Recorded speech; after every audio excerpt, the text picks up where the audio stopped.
नमस्कार, हम डिम्पल मिश्रा स्वागत करतनी रौला सबके अपना चैनल भारत लोकगीत पे।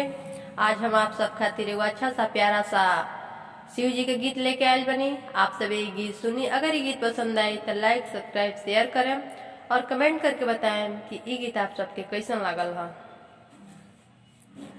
कहीं से शिवजी आइले, कहाँ कइले जाइले,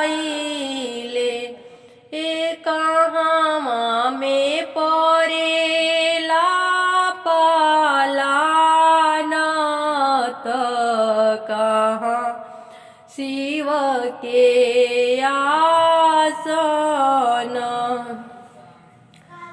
ए कहाँ में परेला पालान, त कहाँ शिव के आसन।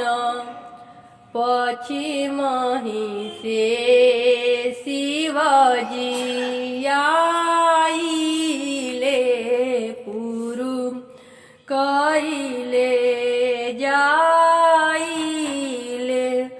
एकुल खेत परेला पालान, त अइले शिव के आसन। आंगना बहारत चेरिया तयव रूल उड़ियानु, एडा सिदना शिवा के से जियावात,